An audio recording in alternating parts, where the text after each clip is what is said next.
jump scare. Hey, sorry for the spook and stuff, I'm just really in the holiday spirit right now. Great time of year, Halloween, when interior decor is more orange and black than before, people are eating/mutilating pumpkins, and of course, engaging with frightful media. And few media forms get me in haunting mode quicker than a good old horror game, particularly when they're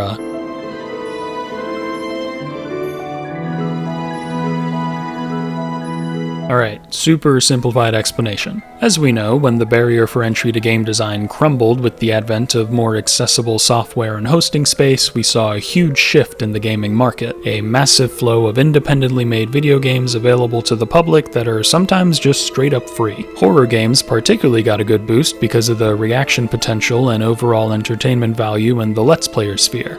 And also, people like being spooked. And indie games tend to offer a quicker and more affordable means of achieving that, though since they're produced, independently, it's likely they won't be as dense as what you'd find in Silent Hill, Resident Evil, or other large-budget classics. But as with other creative pursuits, this limitation can bring out incredibly chilling scenarios that are enhanced by the relative simplicity, as opposed to being harmed by them. And of course, when a market floods, it's not all going to be quality, but when it hits, it really hits. A great starter example of that is looking back at Mark Hadley's Slender: The 8 Pages. To say this game caused a movement after its 2012 release is an understatement. If the Marble Hornets web series primed the internet for Slendermania, then 8 Pages helped catapult that into the stratosphere. The character, created by Eric Knudsen, not the actor, had been around for a few years by that point, but that clearly didn't lessen the game's impact, and that's a product of its chilling simplicity. The only mission you have is to collect pages taped to various spots in an abandoned complex and avoid Slenderman whenever he pops up. But the strange architecture, brooding music that grows more complex as you get pages, and constant dread that Slenderman could show up any second keeps it a pretty cool experience even today.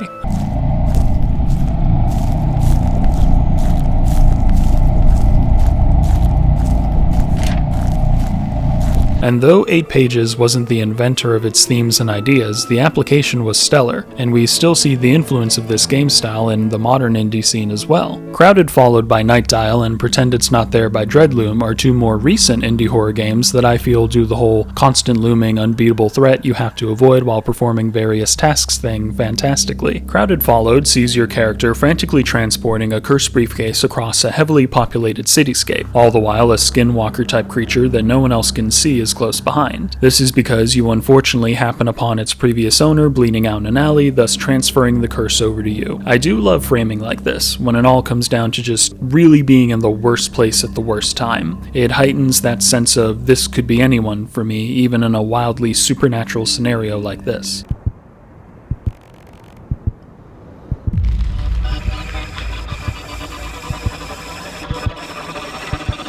The game revolves around just 3 main functions: collect, avoid, breathe. Some areas have things you need to collect in order to reach the next place, such as finding enough loose change to exit the subway station, and locating a lost wristband to get you access to another floor of a nightclub and stuff like that. I enjoy that it's just regular stuff that'd normally be mundane in real life, as opposed to unexplained spooky artifacts or something you'd find in other games like this. For me, it really drives home the feeling that everyone else around you is still living a normal life, and enhances the opposing forces present in helpless isolation in a crowded room.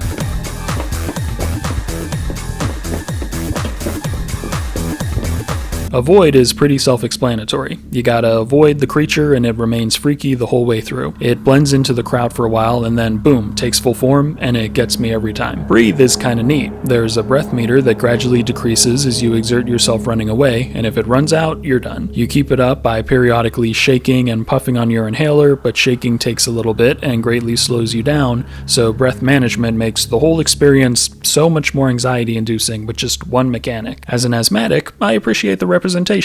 I too can be cursed by a demon briefcase. And I specified earlier that only some areas have stuff to collect because, yeah, a lot of the game really is just trying to get away from the creature, but the settings are so dynamic and lively that just having to keep an eye on your breathing alone keeps it as a tense thrill ride. Pretend It's Not There adapts the concept from the opposite direction. You're a child being followed by a gangling demon, but as opposed to chasing you down, this one just kinda stands there.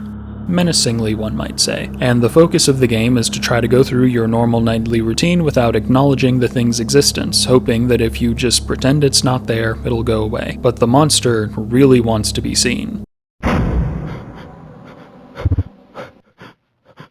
So the tension here comes from needing to carefully maneuver your home with the possibility of it appearing anywhere at any time. If you look directly at it for too long, it'll confirm that you can see it, and He gotcha! also, you have to actually do the kids' math homework without Wolfram Alpha, the scariest thing of all. The game is fairly short, being beatable in less than 20 minutes, but I never really hold that against indie games, especially ones that are listed at name your own price. And I won't spoil it here, but it has a classic screwed up horror ending that puts a bad feeling in your stomach in the best way. Very well done. But at this point, some of you might be thinking, HandVessel, I want even more minimalism than that. Like how horror juggernaut PT, conveniently in the thumbnail, managed to be the scariest game ever, and all you could do was walk and zoom in on stuff. And to that I say, how dare you remind me of us losing PT? How dare you mention something that we'll never get to... Okay, I know it's obviously not going to be the same, but man, close enough, I'm excited. But still, yeah, probably can't have a video like this without at least mentioning PT. It's not an indie title, but boy did it change the landscape. Though it's also tough to describe it as truly minimalist outside of the limited control scheme due to having some of the most convoluted puzzles in gaming history. Regardless of that, its central theme of a creeping horror of looping the same hallway and finding anomalies as it deteriorates into a hellscape left a strong mark on people. It had the industry press and gaming audience at large hungry for a similar vibe, especially after it got pulled from the PlayStation Store. The coming years showed an influx of straight-up clones that weren't nearly as good, but also of games more loosely inspired by its atmosphere, each with their own interpretations, some of which gained decent attention, like Visage, Layers of Fear, Sweet 776, and The Park, to name a few. And of course, we see a fair share of parodies as well, my favorite being QT, which reimagines the game as a colorful world of cartoon friends just hanging out. We also still see interest in similar styled games to this day, even if they're not directly PT inspired, like with titles such as The Exit 8 and its sequel Platform 8. But my favorite that I felt got closest to the original experience while still maintaining its own unique identity is The Black Rose. Not to be confused with Black Rose, a completely different game that came out just a few years prior. The Black Rose was released in 2019 and was a project by a then group of students enrolled at the tech institute Future Games. It starts with a letter displayed on screen detailing what appears to be a second date request at a local bar, the eponymous Black Rose. At first it seems at least relatively normal, if just a bit divey, even having another patron who seems to have been enjoying himself for quite a while, but right at the end of the first hallway, when you're greeted with a painting that appears slightly off, things start feeling a little strange. And when you continue on and head through the supposed exit, it truly begins.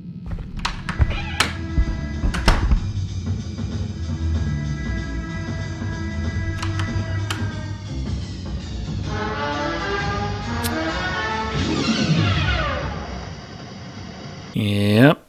Here we go. This is another pretty short one, so I'm unsure how much I want to reveal here for potential new players, so I'll just say skip here to avoid spoilers if you want to go in blind, cause I really gotta talk about the whole thing. The Black Rose is purely a walking sim, with its three functions being walking, touching items, and being armed with only a lighter to turn on. And with just that, it manages to create a frightening good time that I go back to every year, even after knowing how it ends. Each loop brings a surprising amount of haunting shifts to the small environment, and some of them are fun little details you might miss on the first run. My favorite of the more upfront scares is this woman who gets closer and closer in the painting with every loop. But in addition to looking good, I feel the sound design is the biggest strength. First, there's the dark ambient soundtrack that ebbs and flows perfectly throughout the game's events. And then there's all the creaks, whispers, and thuds that emanate from your surroundings at just the right time to keep you on edge. I specifically want to shout out the approaching footsteps segment.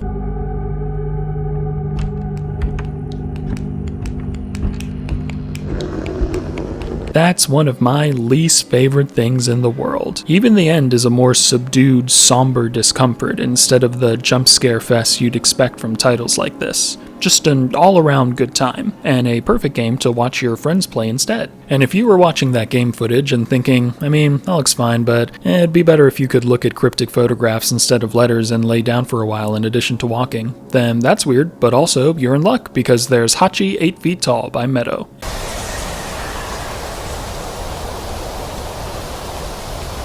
In this one, you play as a young woman who begins being haunted by the vengeful spirit Hachi after trekking too close to her forest. After receiving guidance from your grandmother on how to be freed from the curse, you head into the forest again to perform the cleansing ritual. A ritual that you can fail if you forget the proper chant, by the way, so pay attention. Hachi is a game that derives a lot of its fear from a reserved discomfort that leads up to more major scares at the end of each act. At the beginning, the woman is just looking through photographs, but her floaty tone and blockage of the room around you makes it pretty uncomfortable.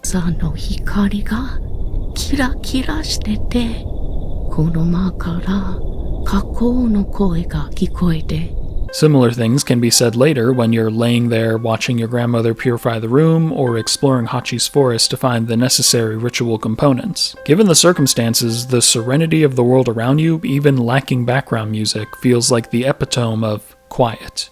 Too quiet. And when different hauntings start up with this kind of build, it makes my skin crawl.